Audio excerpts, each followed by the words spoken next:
I was largely disabled after my stroke. I was left in a low-cost nursing facility by my son. He was unaware that I had recently inherited $1 million. This is the tale of how I lost everything and gained my dignity, which is far more priceless. Tell us where you're viewing from in the comments section after subscribing to our channel.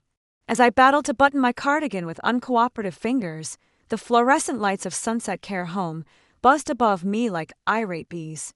My left side continued to betray me every day 8 months after my stroke, serving as a continual reminder of how swiftly things can change in life. Need help with that, Mrs. Sullivan? Before I could respond, a young assistant stuck her head in and started to back away. There were too many patients and not enough personnel, so they were constantly in a hurry. Even if my body failed me, I lied and said, "I can manage," keeping my professor's dignity intact. The buttons remained misaligned after I struggled for 3 more minutes before giving up. It was 2:15 p.m. when I looked at the clock. As usual, Robert was late. My son, who is my only child, pledged to always look after me when I sold my property 10 years ago to finance his business. While I sat in this glorified storage facility for the elderly, he allegedly had a new Lexus thanks to the same firm. He didn't offer an apology for his late when he eventually showed there at 2:40. He gave me a cliched peck on the cheek and said, "Hey, Mom," while the aroma of his pricey fragrance lingered between us. "How's it going today?" My voice remained calm as I said, "The food was cold again, and I waited 2 hours for someone to help me to physical therapy, trying not to sound like the whiny old lady they all assumed I would be." Robert looked at his phone and then at his watch. "They're understaffed everywhere these days," he stated. I heard myself saying, I was thinking, very carefully, that maybe with some in-home help I could manage at no longer my home, maybe in your guest room. He sighed, hardly hiding it. "We've talked about this, Mom. Private home care is out of my price range. Right now, this location meets our budget. Our budget! As if my teacher's pension, which went toward funding this establishment, wasn't worth much in comparison to his input. Did Melissa enjoy the Disney trip? Instead, I inquired, shifting the topic to my granddaughter. Startled, his eyes widened a little. "How did you?" During our previous visit, Jason showed me photos on his phone. At night, the Cinderella castle was breathtaking. Robert stirred uneasily. It was a package deal, very affordable. The words lingered like an accusation between us. Vacation seemed to be part of his idea of inexpensive, but he did not provide his mother with proper care. He was already up when he remarked, "Lisa and the kids send their love. I've got a client meeting at 4, so I should get going." I was worth 20 minutes in his hectic schedule. I wheeled myself to the window after he departed and watched his shiny automobile drive away. When John passed away 10 years ago, I had sold the house where Robert had grown up and lived for 30 years, giving my son almost every penny to help him preserve his failing company. He had assured me, "I'll always take care of you, Mom," as I had signed away my freedom. That's what family does. My thoughts were disturbed by a faint knock. Diana, the staff's youngest nurse, smiled softly as she walked in. Observing my face, she said, "Rough visit." "Just short," I said, constricted in my throat. Her eyes were gentle as she crouched next to my wheelchair. "You know, Mrs. Sullivan, some people don't deserve the parents they have." I put my palm over hers, thankful for this tiny act of kindness from a complete stranger when my own blood provided none. I said, "Diana, how much longer until my physical therapy evaluation?" "I truly came for that reason. Dr. Patel advanced your evaluation. He believes that a more rigorous program would be beneficial for you." That day, I experienced hope for the first time. More intensive means more progress. "It might."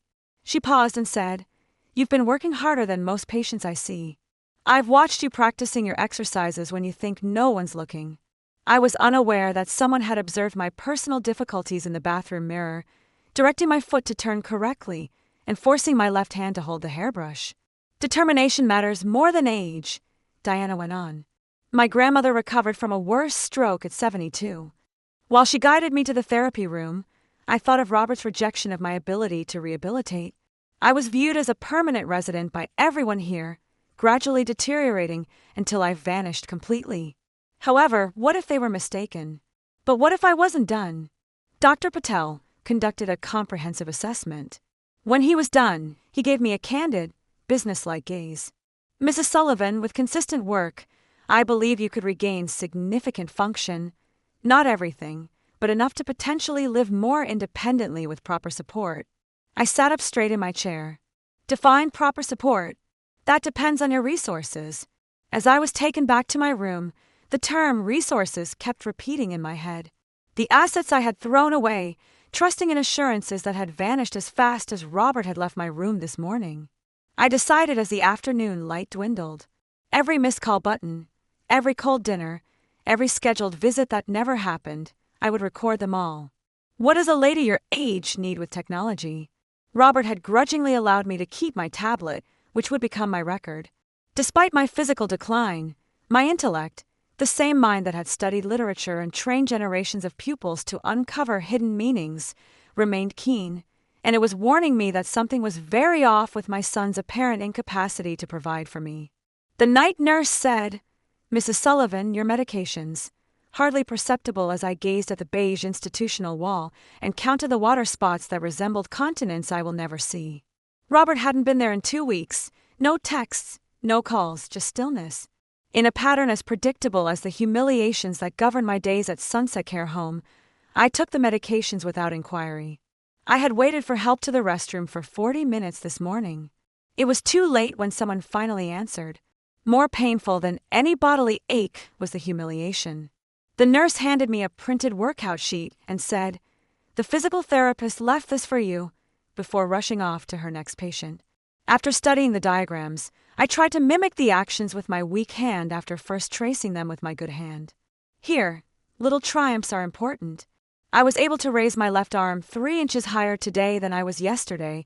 My progress was measured in breaths, seconds, and centimeters.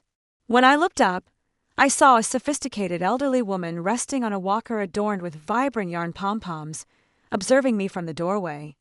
"You're working those exercises pretty hard," she said. She introduced herself as Eleanor Phillips, her eyes beaming. "A room 218. I've observed you attending treatment." "Margaret Sullivan," I said, dropping my arm that was shaking. "Room 157. You have a recent stroke. Is it really that clear?" 6 years ago, my spouse had one. I was familiar with the exercises. She took a comfortable seat. "The left side's affected." "Yes, I was correct." "Your husband recovered well?" With optimism, I asked. Her smile wavered. "Charles had recovered enough to play with our great-granddaughter when he died away from pneumonia last year. For him, that was everything." Before Eleanor spoke again, we sat in cozy stillness.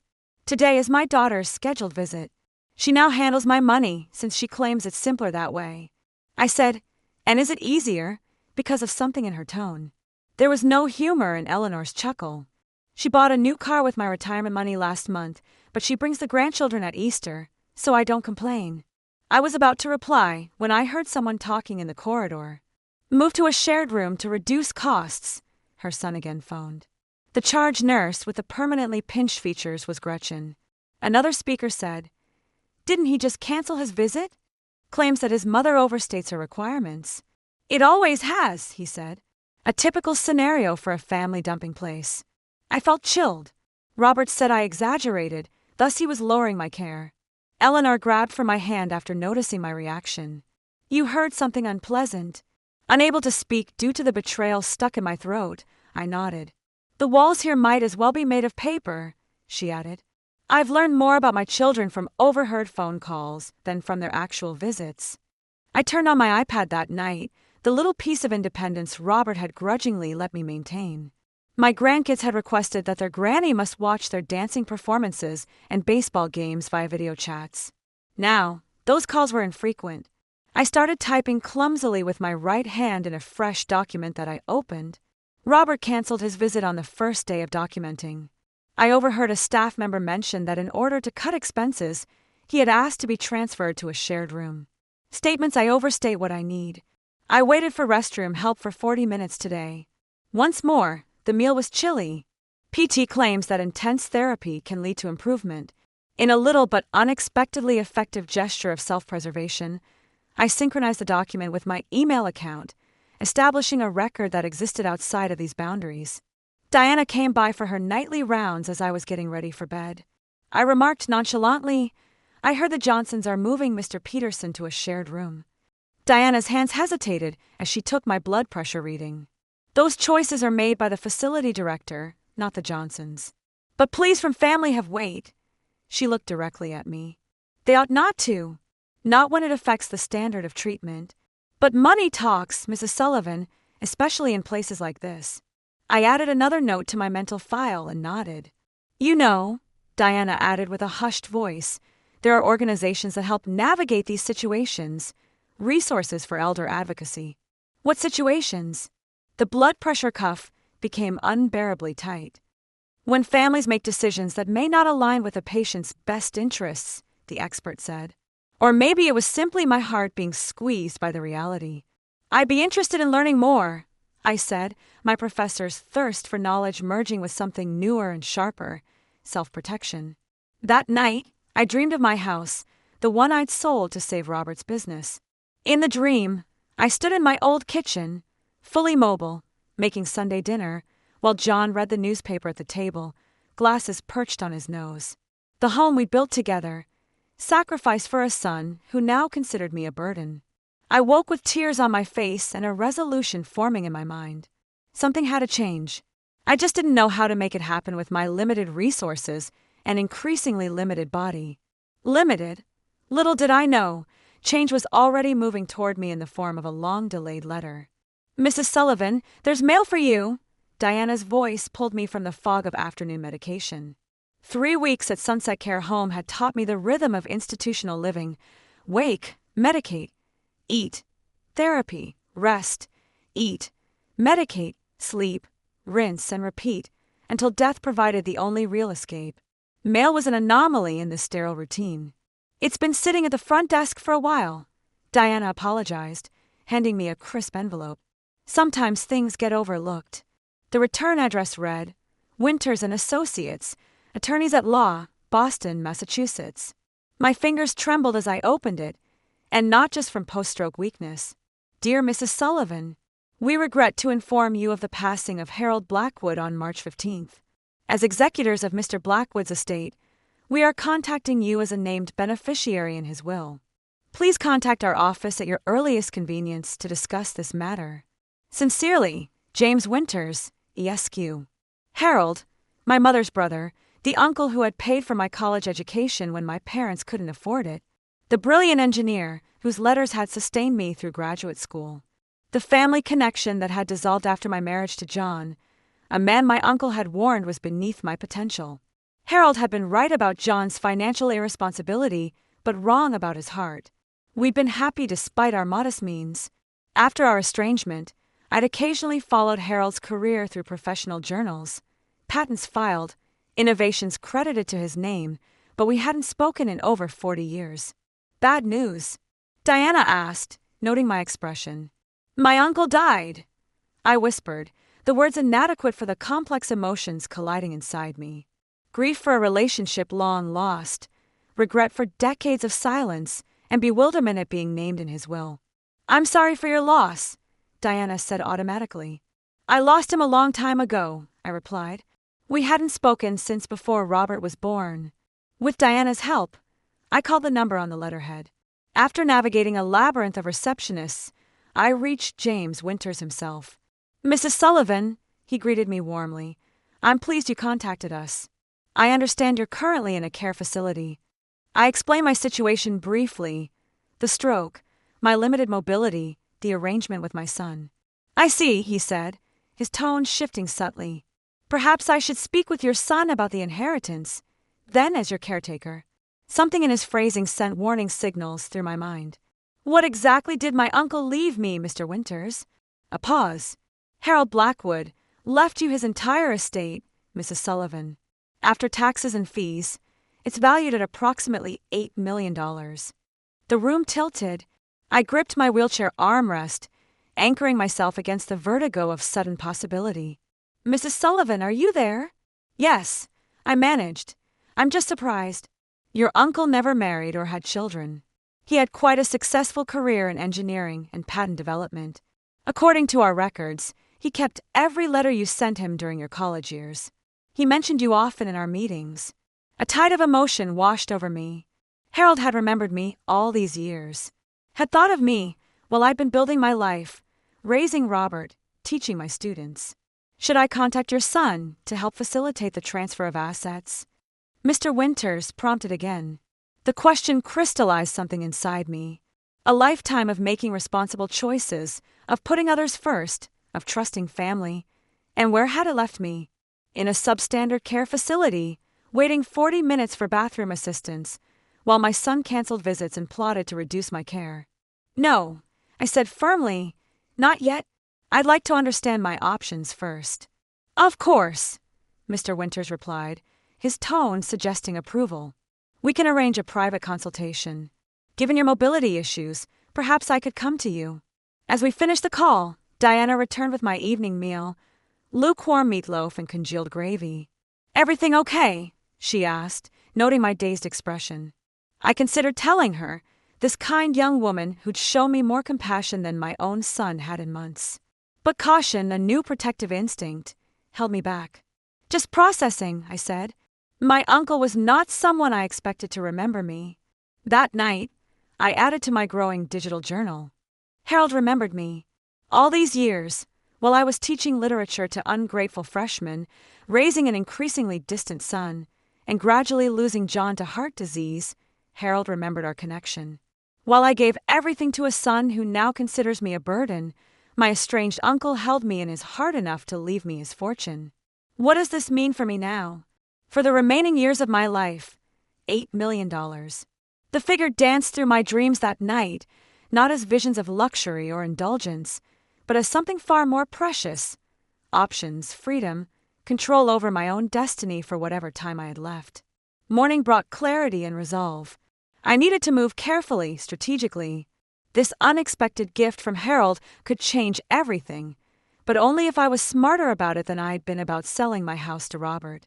I would need allies, information, a plan, and most importantly, I would need to understand exactly who my son had become in the years I'd spent seeing only what I wanted to see. Mom, I got your message. What's this about financial news? Robert burst into my room without knocking, his tie slightly askew, the only visible crack in his usually polished exterior.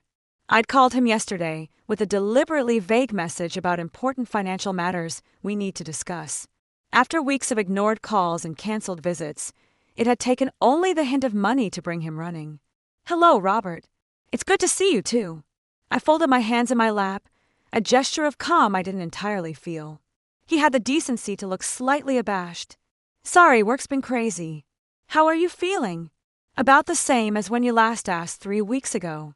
He winced, then pulled up the visitor's chair. You mentioned something financial.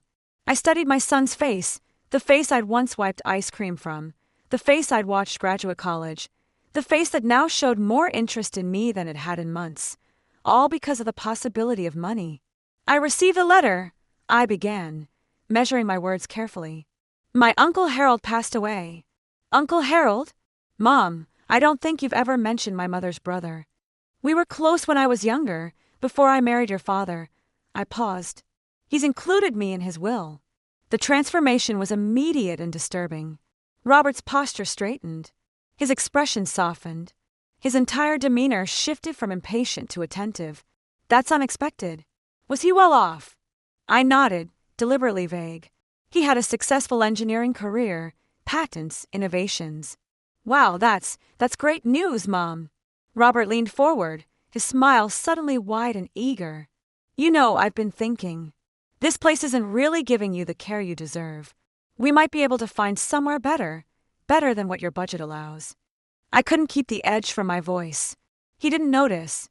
Absolutely. Maybe even home care. You could move in with us for a while. The offer I'd begged for months ago, now extended freely at the mere suggestion of inheritance money. That's quite a change of heart, I observed. Last time we discussed home care, you said it was impossible. Well, circumstances change, he waved dismissively. How much are we talking about here, Mom? The question hung between us, naked in its avarice. I'm not entirely sure, I lied. The lawyer says the estate is still being settled. Death taxes, legal fees, that sort of thing. Robert's expression flickered with impatience. But a ballpark? Thousands. More. Mr. Winters, that's Harold's attorney, says it will take time to get the full picture. These things are complicated. I can help with that. I know people who specialize in estate matters. Of course, he did. People who would tell him exactly how to access my money most efficiently. That's thoughtful, but Mr. Winters seems quite competent. I changed the subject. How are Lisa and the kids? I've missed them. The conversation that followed was painfully revealing. Not once did Robert ask how I'd been feeling, whether I was happy here, if I was making progress in therapy. Instead, he outlined increasingly elaborate plans for my future, all predicated on access to funds he knew nothing about. We could convert the den into a great first-floor bedroom for you, he enthused. Get one of those medical beds that adjusts. You'd be comfortable there. That sounds expensive, I noted mildly. Well, with Uncle Harold's help, he smiled, as if we shared a private joke about a man he'd never met. When Robert finally left, promising to return tomorrow with Lisa to discuss options, I exhaled a breath I hadn't realized I'd been holding. My son, my only child, had revealed himself more completely in the past hour than in all the months I'd been at Sunset.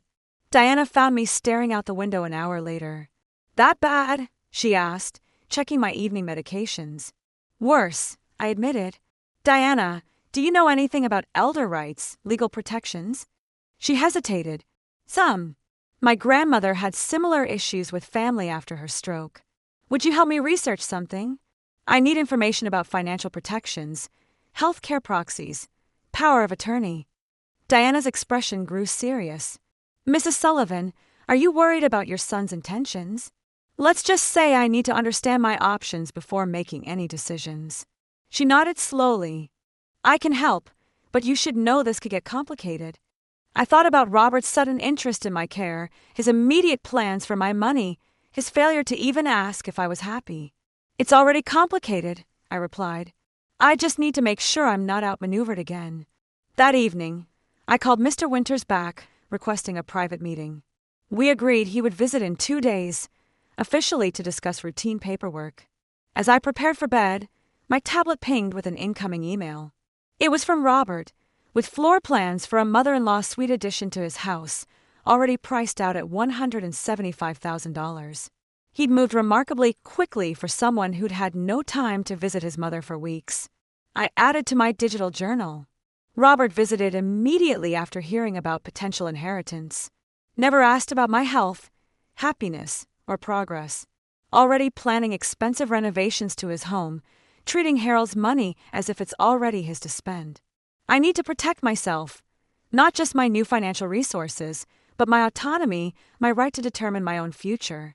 Harold's gift isn't just money, it's the chance to reclaim control of my life, to ensure I'm never again at the mercy of someone else's budget for my care. The realization settled over me like armor. For too long, I'd been a supporting character in my own life story, first as John's wife, then as Robert's mother, finally as Sunset's patient in room 157.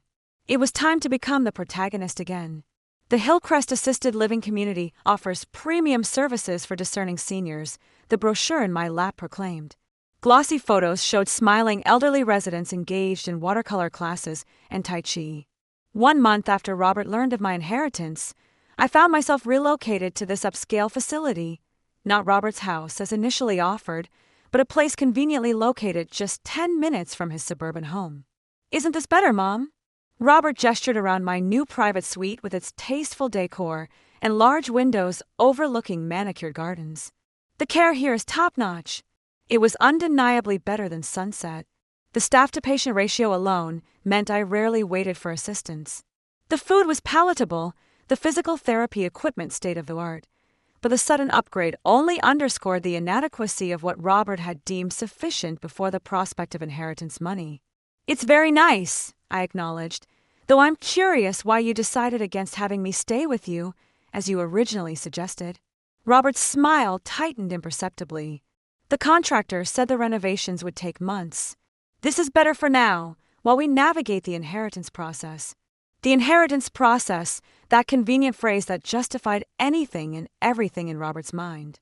Speaking of which, he continued, pulling papers from his briefcase, I've been talking with my financial advisor about the best way to manage Uncle Harold's estate. Once it transfers, we should set up joint accounts to simplify things. I glanced at the documents: power of attorney forms, joint banking authorizations, healthcare directives, naming Robert as my decision-maker. These look complicated, I said mildly. I'll need to review them carefully. It's all standard stuff, Mom. Just makes it easier for me to handle things for you. I've always been thorough with legal matters, Robert. You know that. I taught contract law in the English department. Remember? His expression flickered between frustration and forced patience. Of course, take your time, but the sooner we get this settled, the sooner we can access the funds. As if Harold's bequest was a family windfall rather than my inheritance. After Robert left, I examined my new surroundings more critically. Yes, Hillcrest was luxurious compared to Sunset, but it was still an institution, still a place where my life would be regulated by others, still not home. My thoughts were interrupted by a knock at the door. Mrs. Sullivan, I'm Nancy Garcia, your care coordinator.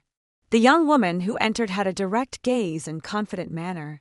Robert had hired her to visit 3 times weekly as a personal care assistant, another upgrade that hadn't been possible before Uncle Harold. Your son mentioned you might need help settling in, Nancy continued, and that you're recovering from a stroke 8 months ago. I confirmed, left side mobility issues, though I'm improving with therapy. Nancy nodded professionally. I've reviewed your medical records. Your progress is impressive for someone your age. For someone my age, I repeated dryly. Is that clinical language for not completely hopeless? Unexpectedly, Nancy laughed. It's clinical language for you're working harder than most patients half your age. I admire determination, Mrs. Sullivan. Something about her directness appealed to me. Call me Margaret, and thank you for not treating me like I'm made of glass or suffering from dementia. The stroke affected my body, not my mind. That's clear from your records. You've been advocating for more intensive therapy from the beginning. We spent the next hour reviewing my daily routine and needs. Nancy asked insightful questions about my preferences and goals, the first healthcare provider who'd bothered to do so since my stroke. One last thing, Nancy said as she prepared to leave. I'm finishing my master's in gerontology at Georgetown. My focus is elder advocacy and rights. Just so you know my background. The coincidence seemed too perfect. Did my son know this when he hired you? No, Nancy replied. The agency assigned me based on scheduling. Why? I considered whether to trust this stranger with my concerns, but something in her professional demeanor gave me confidence. Just curious, I said, though I'd be interested in hearing more about your studies sometime, perhaps at our next meeting. 2 weeks later, Robert and Lisa invited me to dinner at their home, the first such invitation since my stroke. Lisa seemed genuinely pleased to see me, though her strained smiles whenever Robert mentioned Mom's inheritance told their own story. As Robert helped me back to the car afterward, I noticed mail on the console. A bank notice marked urgent final foreclosure warning, and a credit card statement with payment overdue stamped in red. Everything okay with the business, Robert? I asked casually. He shoved the papers under a folder. Just typical cash flow challenges. Nothing serious, but his tight expression and the way his hands gripped the steering wheel suggested otherwise. That night, in my new apartment at Hillcrest, I made 2 important calls, one to Mr. Winters to discuss creating a trust for my inheritance, and another to Diana at Sunset, offering to help her find a position at Hillcrest. Both conversations confirmed what I was beginning to suspect. Robert's financial situation was far more precarious than he'd admitted, and his sudden attentiveness had everything to do with accessing Harold's money. As I updated my digital journal, I added a new note. Robert's business may be failing. His lifestyle, the new car, the vacations, the house, appears to be built on debt. He sees Harold's bequest as a salvation, not my security. I need to protect myself without alienating him completely, a balance between caution and compassion. But as I switched off my tablet, I wondered if that balance was even possible. The son I thought I knew, the boy I'd sacrificed for, the man I trusted with my future, seemed increasingly like a stranger, and strangers couldn't be trusted with $8 million or with my remaining years. Mrs. Sullivan, we have a few options for structuring the trust. James Winters spread documents across the conference table in his downtown office. The doctor's appointment I'd asked Nancy to drive me to was actually this crucial meeting, 3 months after learning of my inheritance. Nancy sat quietly in the corner, her presence both practical, I still needed assistance with mobility, and strategic, as a witness to my clear mental capacity. The irrevocable trust gives you the strongest protection, Mr. Winters continued. Once established, these assets can't be touched by creditors or manipulated by anyone trying to influence you. His diplomatic phrasing made me smile faintly. You mean my son? Mr. Winters adjusted his glasses. I've seen family dynamics change when significant assets enter the picture. The arrangement you described, your care facility upgrades coinciding with your son's knowledge of the inheritance, his sudden interest in joint accounts, follows a concerning pattern. How long would establishing this trust take? I asked, running my fingers along the document's edge. 6 to 8 months for complete implementation. We'd need to transfer assets gradually, establish the trust framework, name trustees. And in the meantime, we maintain the appearance of processing the inheritance. Your nephew, son, I corrected automatically. Forgive me. Your son need not know the full value or the protective measures being implemented. I nodded, considering the chess game ahead. Robert's growing impatient. He's brought paperwork for me to sign 3 times now, which you've wisely declined. Mr. Winters leaned forward. Mrs. Sullivan, I must ask, what are your long-term intentions regarding your son? The question caught me off guard. What do you mean? Do you intend to provide financial support to him eventually? Is reconciliation a goal, or is your priority simply protecting your assets for your care and perhaps other beneficiaries? I stared out the window at the city skyline, considering the complexity of maternal love colliding with self-preservation. I don't want to punish Robert, I said finally, but I can't trust him with control over my life or finances. Not anymore. Mr. Winters nodded. Then I suggest a 2-pronged approach. First, the irrevocable trust for the bulk of the inheritance, with yourself as primary beneficiary and a professional trustee managing disbursements. Second, a smaller immediate distribution, perhaps $50,000, as a gesture of goodwill to your son. A distraction, I translated. A strategic concession, he corrected with the ghost of a smile.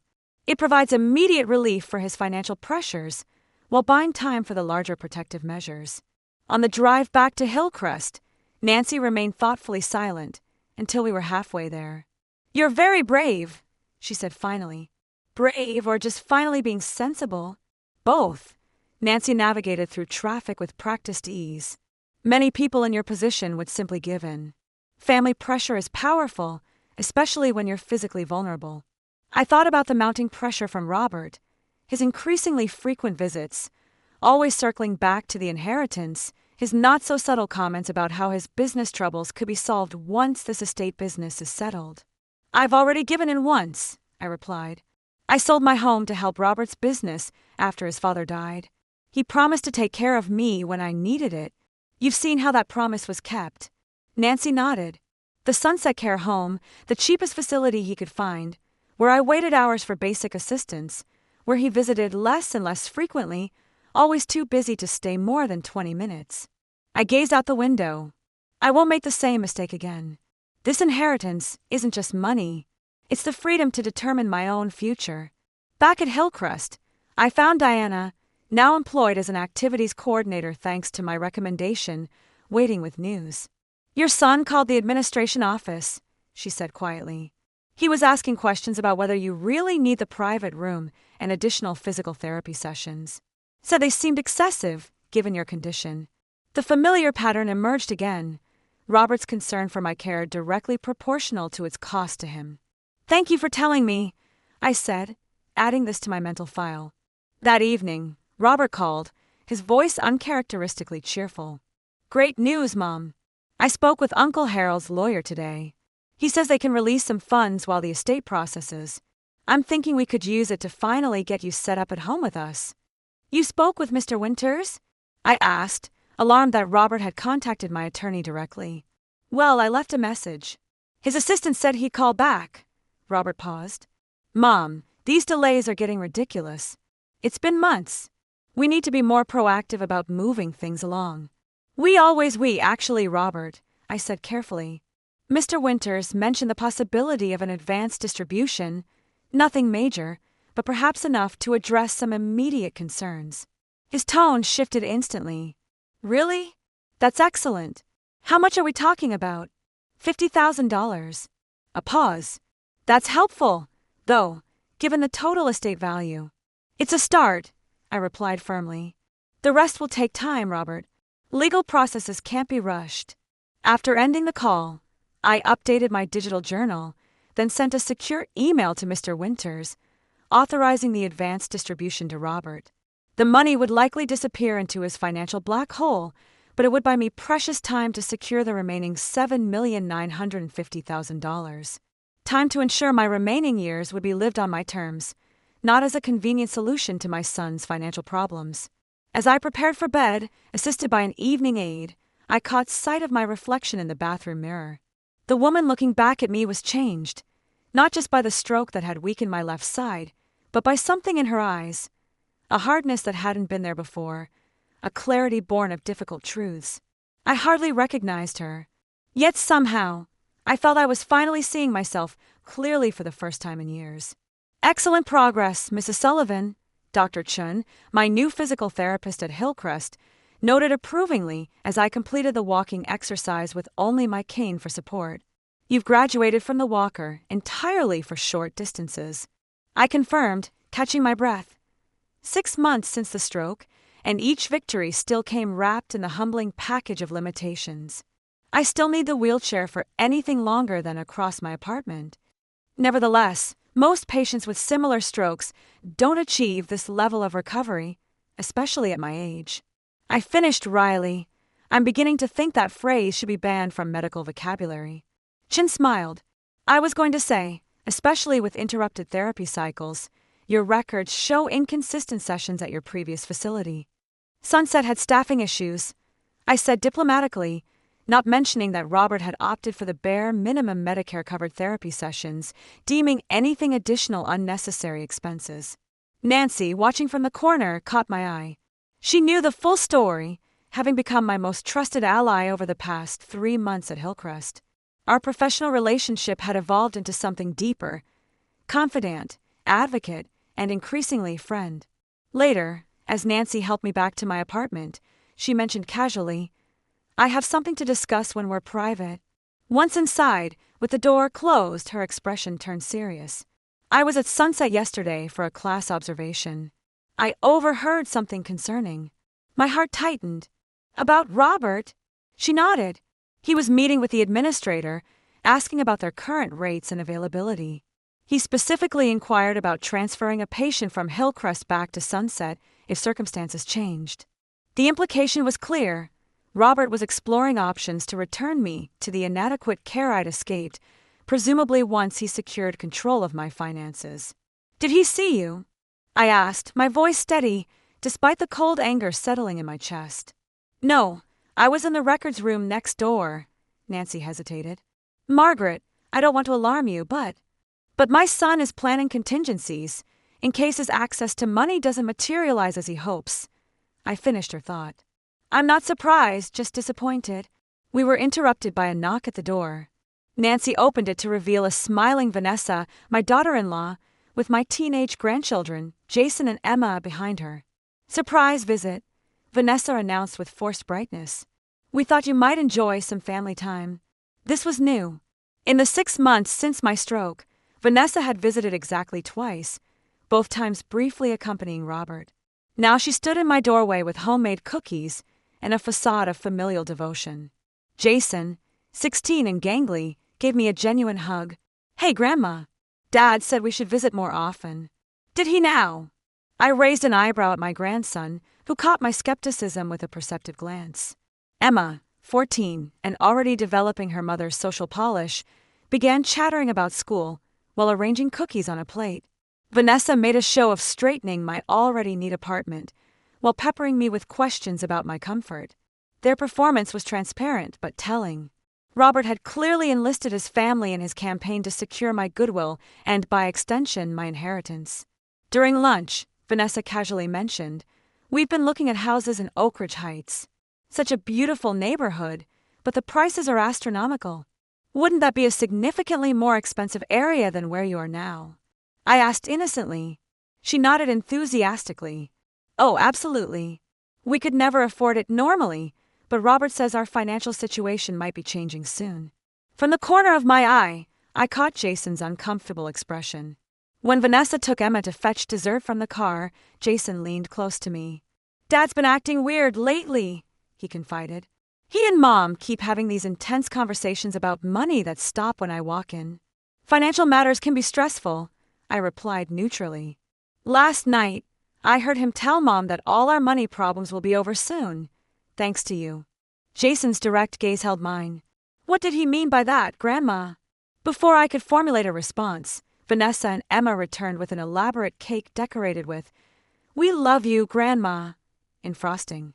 The remainder of their visit continued in this vein, a strange performance of family affection layered over transparent financial anticipation. When they finally left, promising to return soon, I felt emotionally drained. Well, that was illuminating, Nancy remarked dryly. Indeed, I sank into my armchair. Suddenly, I'm the beloved matriarch. They can't visit enough. All it took was $8 million. Nancy sat opposite me. What will you do about the information from Sunset? I considered the question carefully. Continue with our plan. The trust documents should be ready next month, correct? According to Mr. Winters, yes, but establishing the trust is just the beginning. Transferring all assets will take months. Then we need to maintain the status quo until everything's secured. I tapped my cane thoughtfully against the floor. Robert received the advance distribution. Nancy nodded. 2 weeks ago. Mr. Winters confirmed the transfer completed. Good. That should keep him cooperative while we finalize the legal protections. I glanced at the family photos on my side table, snapshots of happier times, when I believed in my son's love without question. I need to speak with Diana about what she's hearing at Hillcrest. If Robert's exploring moving me back to Sunset, he may be making inquiries here, too. That evening, alone with my thoughts, I updated my digital journal with details of Vanessa's visit and Robert's actions at Sunset. The record had grown extensive, a detailed chronicle of manipulation that still ached to document, despite its necessity. As I wrote, I reflected on how my relationship with Robert had inverted. Once I had protected him, now I protected myself from him. Once I had sacrificed for his future, now I safeguarded my own. The betrayal still cut deep, but, increasingly, my pain was hardening into resolve. The mother who had given everything was learning, finally, to keep something vital for herself, dignity and self-determination in my remaining years, whatever they might hold. I don't understand what's taking so long, Robert's voice escalated, echoing in my Hillcrest apartment. 9 months after my stroke, his patience was visibly fraying.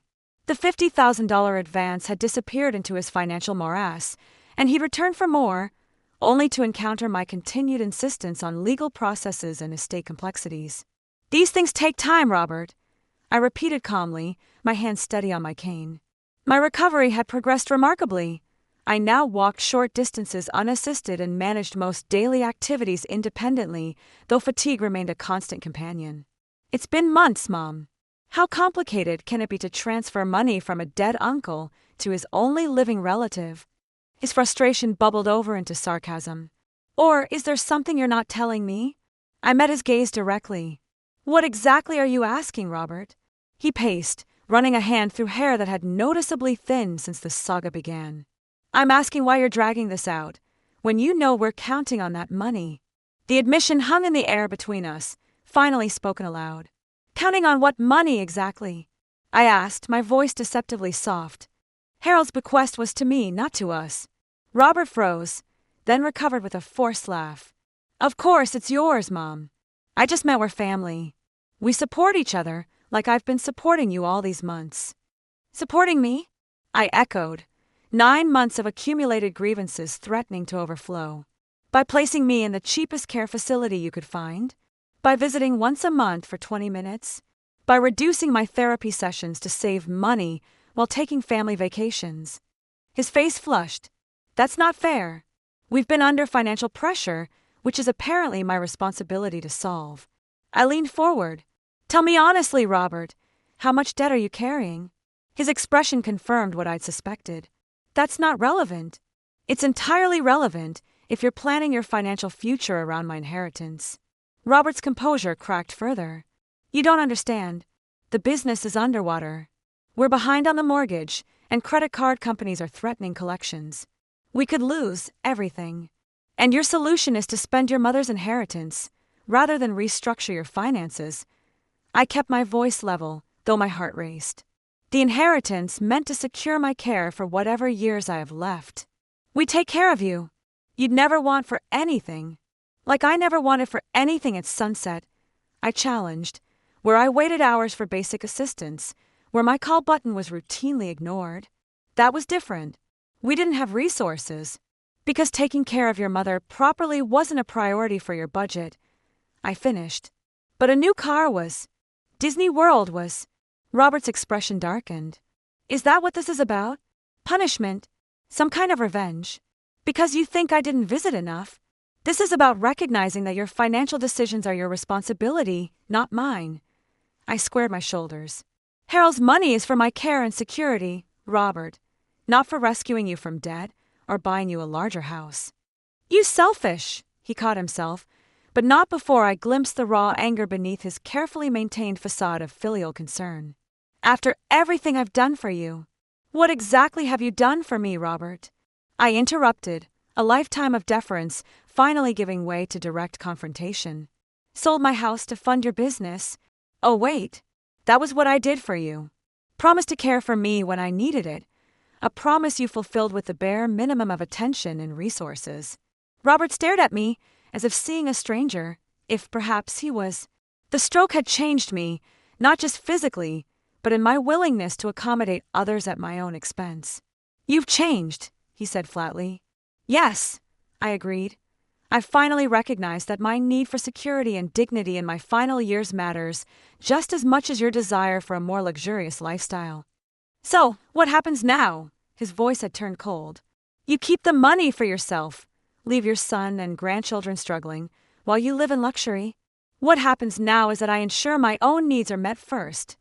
I held his gaze. Once the inheritance is properly structured for my security, we can discuss what, if anything, might be available to help you resolve your financial situation. If anything, he repeated incredulously. We're talking about $8 million. I remained silent, letting the full implications of my position sink in. Robert would no longer dictate the terms of my care or my finances. The power dynamic had shifted, a reality he was only beginning to grasp. I can't believe this, he muttered, gathering his coat. My own mother, turning her back on her family. Is that what you think this is? I asked quietly. Or is it a mother finally refusing to be treated as nothing more than a financial resource? He left without answering, the door closing with controlled force behind him. I sat motionless for several minutes, processing the confrontation.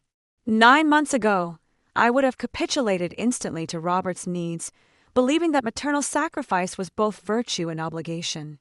Now, I recognized it as a dangerous pattern that had left me vulnerable and discarded at Sunset. My tablet pinged with a message from Nancy, meeting with Mr. Winters confirmed for tomorrow. Trust documents ready for signature. I responded with a simple, proceeding as planned. Later that evening, my phone rang, Jason's number flashing on the screen. Grandma, his adolescent voice sounded troubled. Dad came home really upset today. He was yelling at Mom about you being unreasonable and ungrateful. I imagine he's feeling frustrated, I said carefully. He said something weird. Jason paused. He said maybe they should talk to a lawyer about your mental capacity. What does that mean? A chill ran through me. It means your father is considering legal options to challenge my ability to make my own decisions. That's messed up, Jason said with teenage bluntness. You're smarter than all of us put together. Despite everything, I smiled. Thank you, Jason. But please be careful not to get caught in the middle of this situation. Too late, he replied with surprising maturity. Dad doesn't know I'm calling you. I just wanted to make sure you're okay. His concern, genuine in a way his parents' performative attention had never been, touched me deeply. I'm okay, Jason. Better than okay. I'm finally standing up for myself. After we hung up, I added Jason's warning to my digital journal, then emailed Mr. Winters about Robert's potential legal challenge. The pieces were moving faster now, the confrontation escalating beyond words to potential actions. I was no longer the compliant, grateful mother, accepting whatever scraps of attention and care Robert deigned to provide. I had become something more dangerous to his plans, a woman with resources, clarity, and resolve. The transformation had begun with Harold's unexpected bequest, but it had been completed by Robert's own actions, his transparent greed, his willing abandonment when my care proved inconvenient, his assumption that my inheritance was his to claim. The mother he remembered wouldn't fight back, but stroke or no stroke, that woman no longer existed. Jason found these on Robert's computer. Nancy spread the printed documents across my kitchen table. He used his father's laptop for homework and accidentally discovered them in an open folder. 11 months after my stroke, the situation with Robert had evolved from tense standoff to active opposition. Jason, increasingly uncomfortable with his father's behavior, had become an unexpected ally, keeping me informed of Robert's private discussions and plans. I examined the papers carefully, emails between Robert and a law firm specializing in guardianship cases, inquiries about having a parent declared mentally incompetent, and notes outlining a strategy to challenge my capacity to manage financial matters. "He's really going through with it," I murmured, more saddened than shocked. The final bridge between us was burning, and Robert had lit the match. "There's more," Nancy said grimly. "Diana overheard him speaking with Dr. Brennan, asking whether your stroke might have affected your judgment or reasoning abilities." Dr. Brennan was the Hillcrest medical director, a competent physician who had always treated me with professional respect. "What did Brennan say?" "According to Diana, he was non-committal but uncomfortable. Said he'd need to review your case formally if Robert was requesting an official capacity evaluation." I nodded thoughtfully. Robert's getting desperate.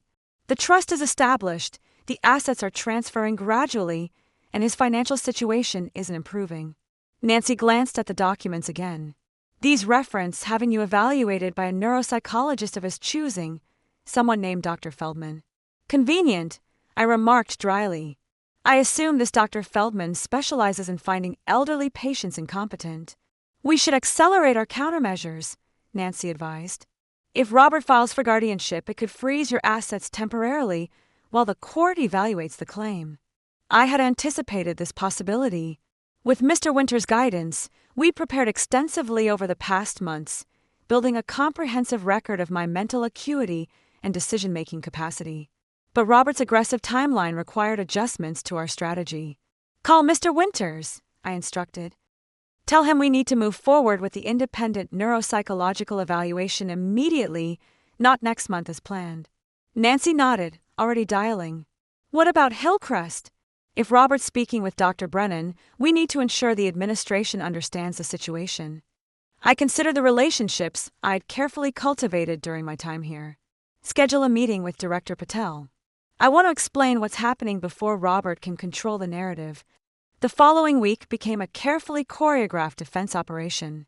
Dr. Williamson, a respected neuropsychologist with expertise in post-stroke cognition, conducted an exhaustive evaluation of my mental capacity, documenting his findings in a detailed report that confirmed what we already knew. My cognitive abilities remained fully intact despite the physical limitations from the stroke. Director Patel, when briefed on the situation, was professionally neutral but practically supportive. "We evaluate residents based on our own observations, Mrs. Sullivan, not family claims. Our records indicate no cognitive concerns whatsoever in your case." Mr. Winters filed the capacity evaluation with the court preemptively, establishing a legal record before Robert could make his move. He also accelerated the remaining asset transfers to the irrevocable trust, though some would still take months to complete. Throughout this flurry of activity, I maintained my daily routine. Physical therapy, social activities, weekly calls with Eleanor from Sunset, now relocated to a better facility thanks to my private financial assistance, and regular visits from Jason and occasionally Emma, who came independently of their parents. "Dad's been meeting with lawyers almost every day," Jason reported during one visit. "Mom's getting worried about the money he's spending on legal fees." "How are things at home?" I asked, concerned about the impact on my grandchildren. Jason shrugged with teenage-affected nonchalance that didn't quite mask his discomfort. "Tense. They argue a lot about money. Dad keeps saying everything will be different once they resolve the situation with Grandma. The casual way my son had reduced me to a situation to be resolved still had the power to wound, despite everything. Jason, I said carefully, I hope you understand that this conflict isn't about you or Emma. I love you both very much. He nodded, surprising me with sudden maturity. I know. Dad's the one making it weird. He hesitated. Grandma, what's going to happen? Is Dad really trying to take control of your money? I considered how to explain the situation without demonizing his father. Your dad is facing financial difficulties. He sees my inheritance as a solution to those problems. I see it differently, as security for my care and future. So, he wants to take your money to fix his problems, Jason frowned. That doesn't seem right. People under financial pressure sometimes make choices they wouldn't otherwise make, I said diplomatically, though my private thoughts were far less charitable. 2 days later, the other shoe dropped. A court courier delivered formal papers. Robert had filed for guardianship, claiming I was mentally incapacitated and vulnerable to undue influence from my caretakers and legal representatives. The documents painted a distorted portrait. Margaret Sullivan, once vibrant and independent, now confused and manipulated after a devastating stroke, a mother being taken advantage of by opportunistic staff and lawyers, a woman who needed protection, specifically her son's protection, from her own impaired judgment. Mr. Winters arrived within hours of my call, his normally composed demeanor showing traces of genuine indignation. This petition is offensive, he declared, reviewing the filing. The claims about your mental state directly contradict Dr. Williamson's evaluation and Hillcrest's records. Robert's desperate, I said simply. The $50,000 is gone, his financial situation is worsening, and I've made it clear I won't be his personal bailout. We'll fight this, Mr. Winters assured me. We've prepared thoroughly, but you should know these proceedings can become invasive and emotionally draining. I nodded, a strange calm settling over me. I've had 11 months to prepare for this moment, James. Since the day I discovered Robert had placed me in Sunset while telling me it was the best he could afford. That evening, alone in my apartment, I updated my digital journal with the latest developments. What had begun as a private record of neglect had evolved into a comprehensive chronology that would now serve as evidence in court. I paused, fingers hovering over the tablet screen, as the full circle of events struck me. My stroke had revealed Robert's true character. Harold's bequest had given me the means to protect myself. And now, Robert's own actions would expose his motivations to legal scrutiny. There was a certain justice in that symmetry, though it brought no joy, only a weary determination to see this through to its conclusion, whatever that might be. The court calls Margaret Sullivan. 14 months after my stroke, I rose steadily from my seat, my cane a prop rather than a necessity now. The courtroom felt oppressively formal, all polished wood and hushed voices, the setting for the final act in a drama I never wanted to participate in. Robert sat at the plaintiff's table, impeccably dressed but noticeably thinner, the strain of recent months evident in his posture. His attorney, an aggressively confident woman named Charlotte Benson, had spent the morning painting me as a confused, manipulated elderly woman whose stroke had compromised her judgment. Now it was my turn to speak. I made my way to the witness stand without assistance, a deliberate choice to demonstrate my improved physical condition. As I settled into the chair, I caught Jason's eye in the gallery. He sat beside Vanessa, who looked uncomfortable with the entire proceeding. Emma had been deemed too young to attend. Mrs. Sullivan, Judge Harris began. Do you understand why we're here today? Perfectly, Your Honor, I replied clearly. My son believes I am mentally incapacitated and unable to manage my affairs, particularly regarding an inheritance I received. I am here to demonstrate otherwise. For the next hour, I answer questions from both attorneys with composed precision. My background as a literature professor served me well. I was accustomed to articulating complex ideas and responding to challenges. Mr. Winters led me through a methodical recounting of the past 14 months, my care at Sunset, the discovery of Harold's bequest, Robert's sudden change in attentiveness, and my decisions regarding the inheritance. Why did you establish the trust without consulting your son? Mr. Winters asked. Because Robert made it clear he viewed the inheritance as a solution to his financial problems, not as security for my ongoing care, I explained. When I suggested the money was primarily for my needs, he became angry and complained that I was being selfish. When Miss Benson's turn came, her approach was immediately combative. Mrs. Sullivan, isn't it true that you've developed an unusual dependence on your hired caregiver, Nancy Garcia? I've developed a professional relationship with Nancy, who has provided excellent care, I corrected. But I make my own decisions. And yet, Ms. Garcia accompanies you to legal meetings, medical appointments, even this courtroom today. Her implication was clear. Nancy was manipulating me for financial gain. Ms. Garcia assists with my physical needs, I replied evenly. My mind works perfectly well without assistance. The questioning continued in this vein, with Miss Benson attempting to paint everyday memory lapses as cognitive decline and my independence as stubbornness. When she suggested that my paranoia about Robert's intentions was a symptom of post-stroke dementia, I finally allowed my frustration to show. Ms. Benson, I have maintained a detailed record of my son's behavior since my stroke.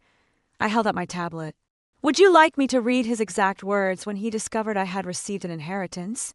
Or perhaps the comments he made about moving me back to Sunset Care Home once he had control of my finances? The judge intervened before she could respond. Mrs. Sullivan, are you suggesting your son's petition is financially motivated? I met Robert's gaze directly for the first time that day. I believe my son is in significant financial distress and sees my inheritance as his solution rather than my security. His concern for my mental capacity coincidentally emerged only after I refused to use the funds to resolve his debts. Miss Benson attempted to redirect. Mrs. Sullivan, you experienced a life-altering medical event.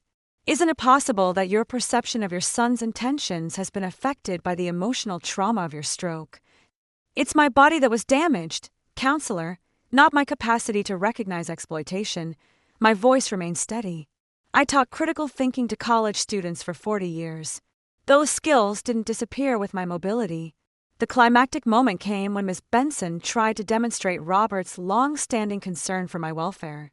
Mr. Sullivan, she asked Robert on redirect, approximately how much have you spent on your mother's care since her stroke? Robert cleared his throat. Around $8,000 monthly at Sunset, plus additional medical expenses. It was a significant financial strain, but her care was my priority. Mr. Winters rose immediately.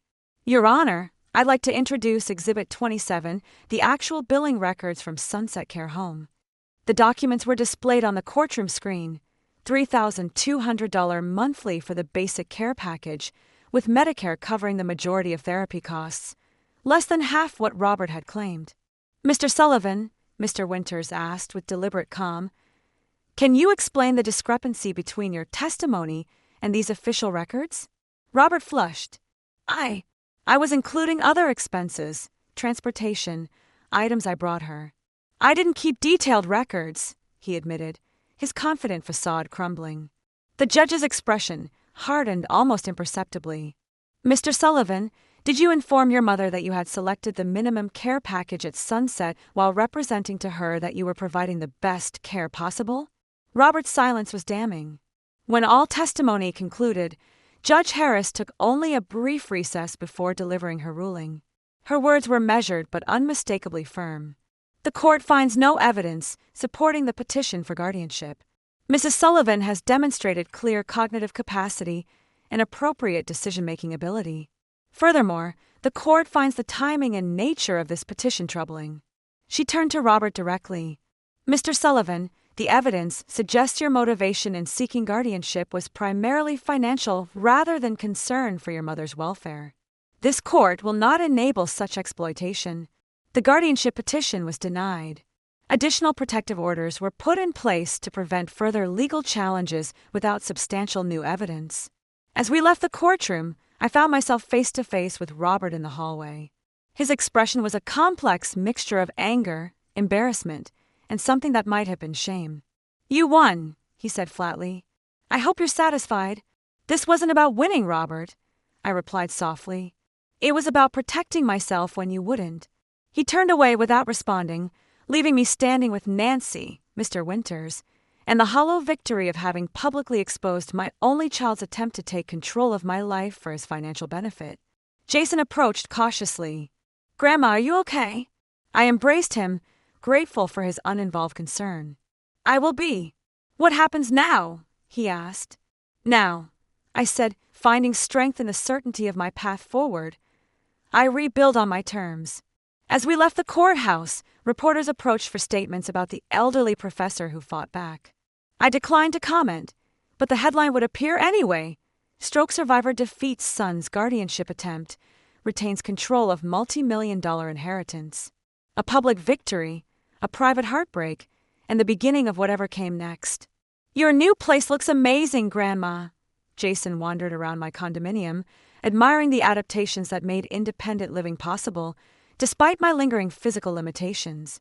22 months after my stroke, I'd made the transition from Hillcrest to my own home, a ground-floor unit in a luxury building with 24-hour security and on-site medical assistance if needed. "It feels like freedom," I admitted, watching him examine the collection of books I'd carefully curated for my new library. "Having my own space again after nearly 2 years in institutions, and you can manage everything on your own?" His teenage face showed genuine concern rather than the performative worry his father had perfected. "Not everything," I acknowledged honestly. "Nancy still comes 3 times weekly to help with certain tasks. Diana handles my administrative needs, but I can make my own breakfast, dress myself, and most importantly, make my own decisions." Jason nodded, his eyes drifting to the framed family photos on my mantel. Robert's image appeared in several, younger, smiling, the son I believed in completely. "Have you heard from Dad?" "Not directly," I admitted. "Not since the court hearing 4 months ago." The silence between us acknowledged the painful reality. Robert's humiliation in court had severed whatever remained of our relationship. His financial situation had deteriorated further, the business finally failing, the house sold to cover debts. Vanessa had filed for divorce, unwilling to sink further into his financial chaos. "He's living in an apartment now," Jason offered. "Mom got the house in the separation agreement, but she's talking about selling it. Too many memories, she says." I nodded, unsurprised. "And how are you handling everything?" Jason shrugged with forced casualness. "It's weird.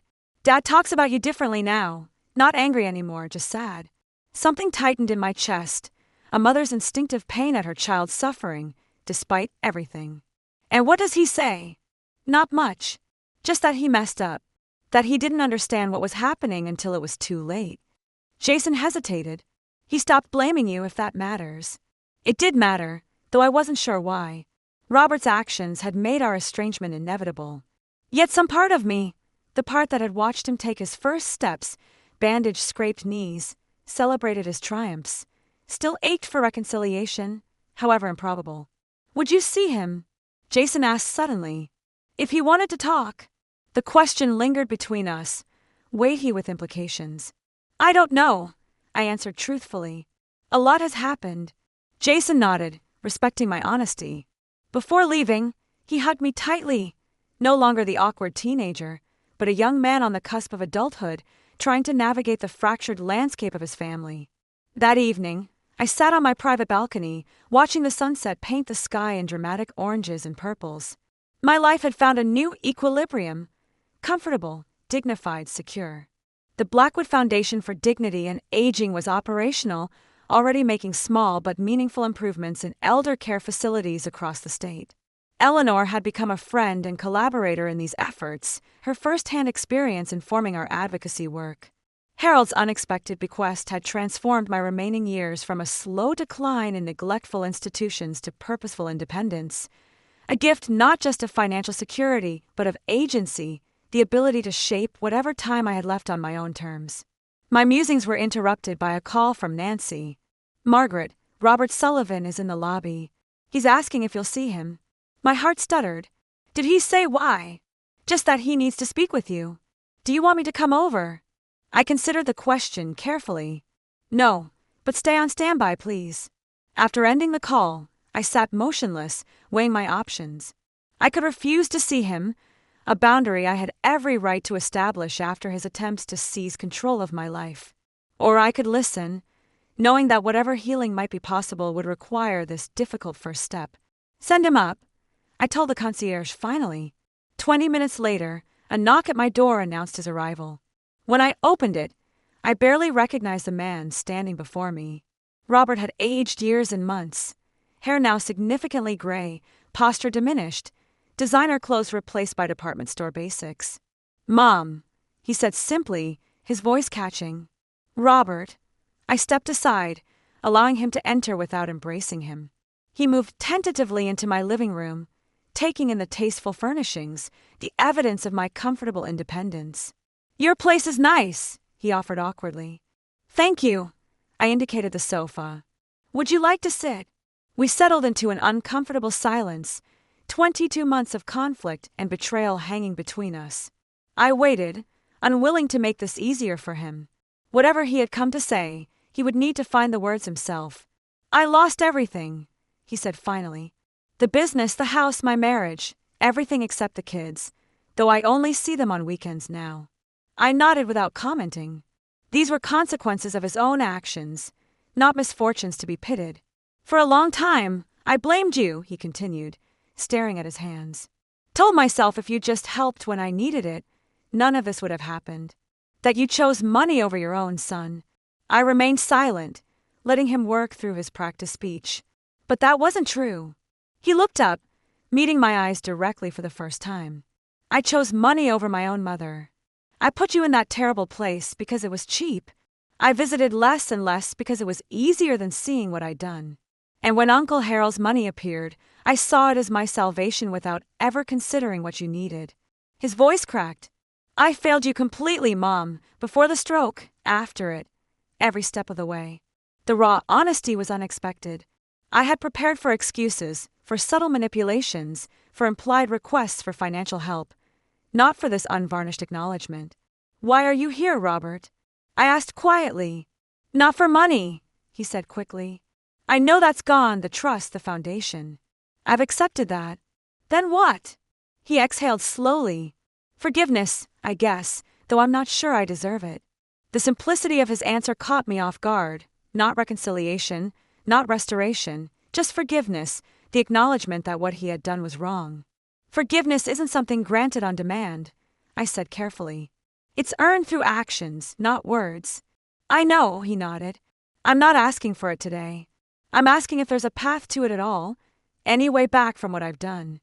The question hung between us, the adult son asking his mother if their relationship could ever heal, the mother wondering if forgiveness was wise or merely another form of self-abandonment. "I don't know," I answered honestly.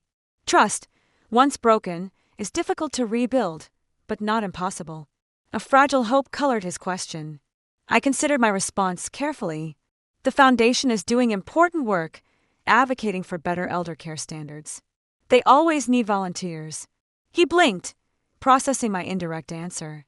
"You want me to volunteer with your foundation?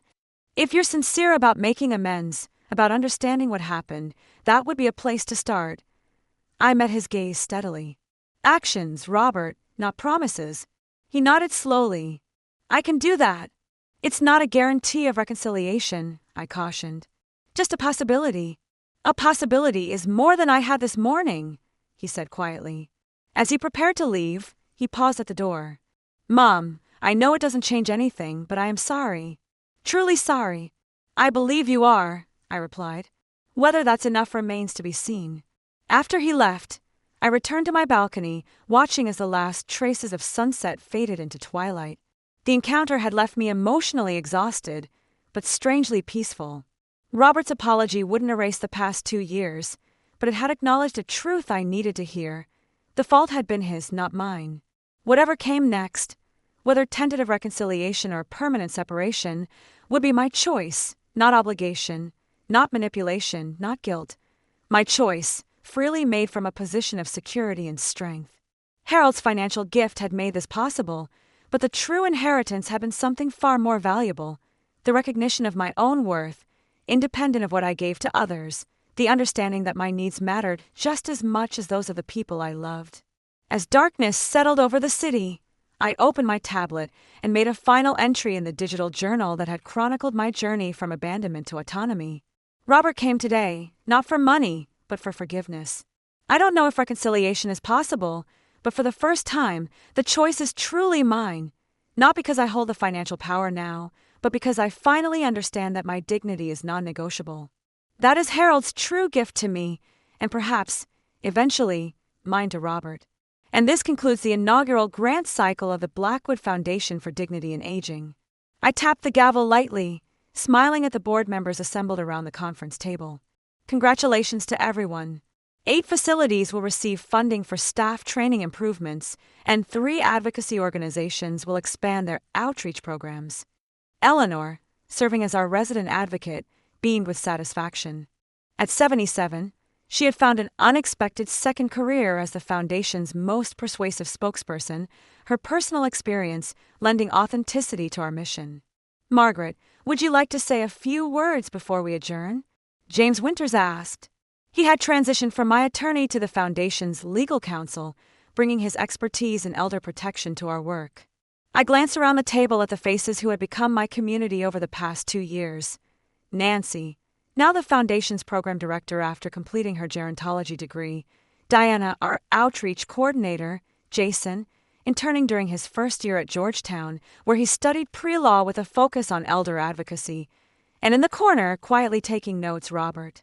24 months after my stroke, life had found a new pattern, not the one I'd expected when I was first wheeled into Sunset Care Home, certainly not the one I'd planned when I sold my house to help Robert's business, but one built on my own terms. Just a brief reflection, I said, rising with the aid of my cane, though I used it more from caution than necessity now.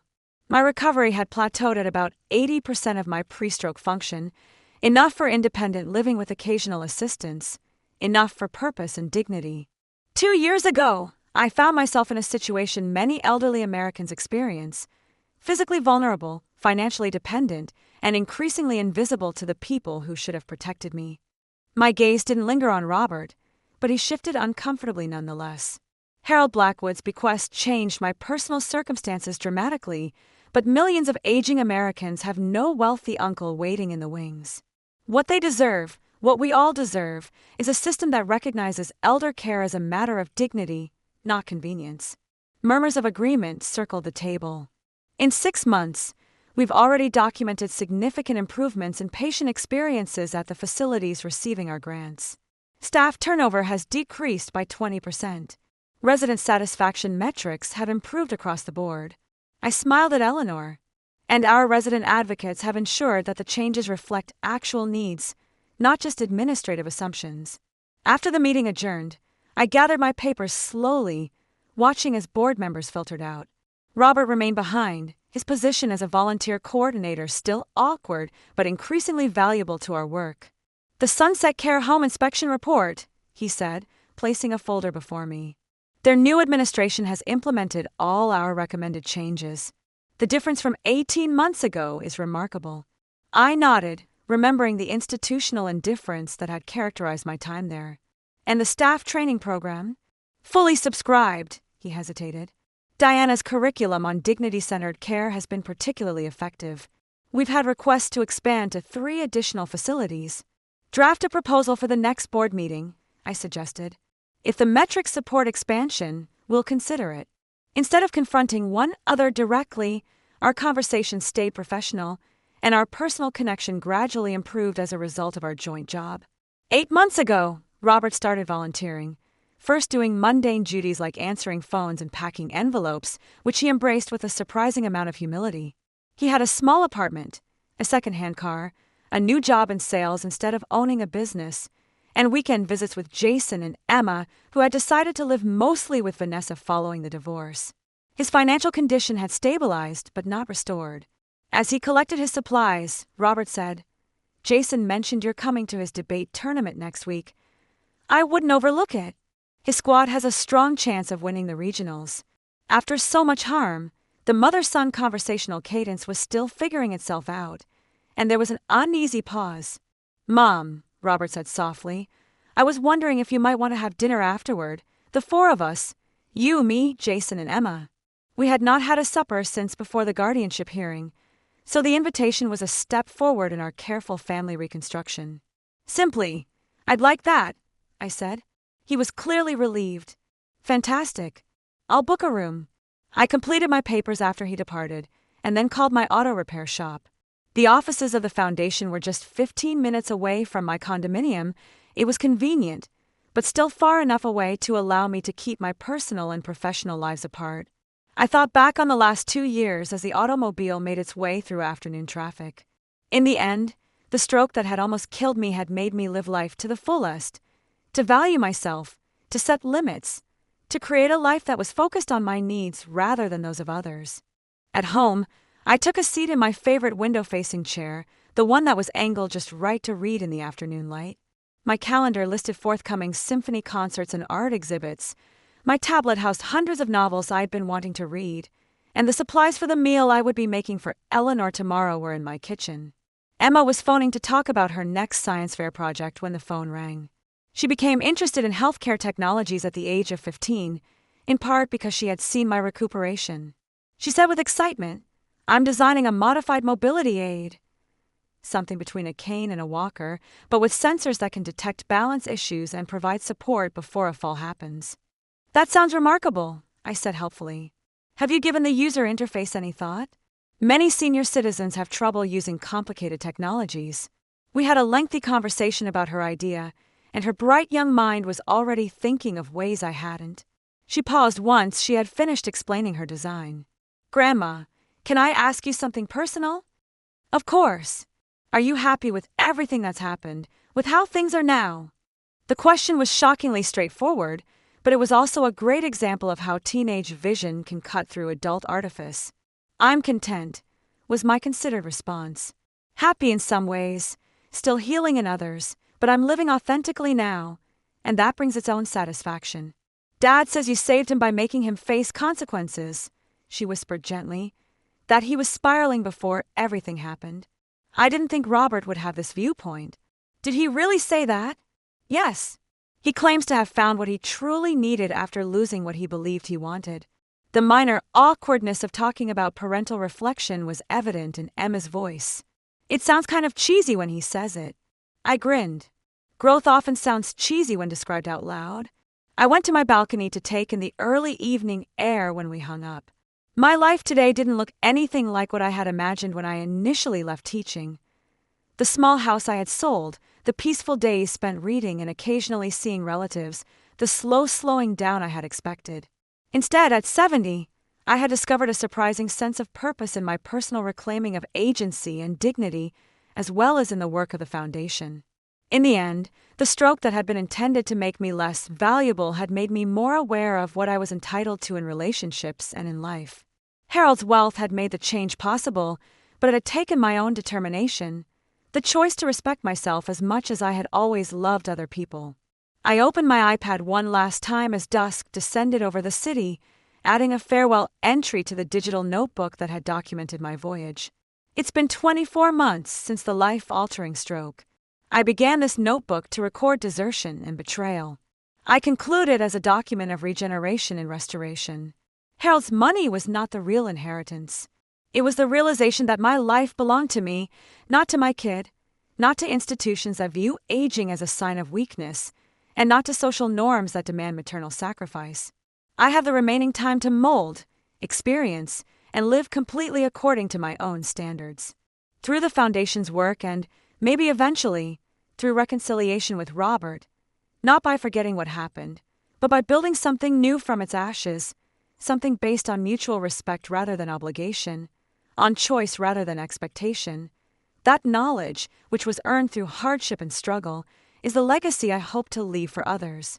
This stroke eventually proved to be the trigger for losing everything I believed mattered and discovering what actually matters, which is a bizarre and unexpected gift.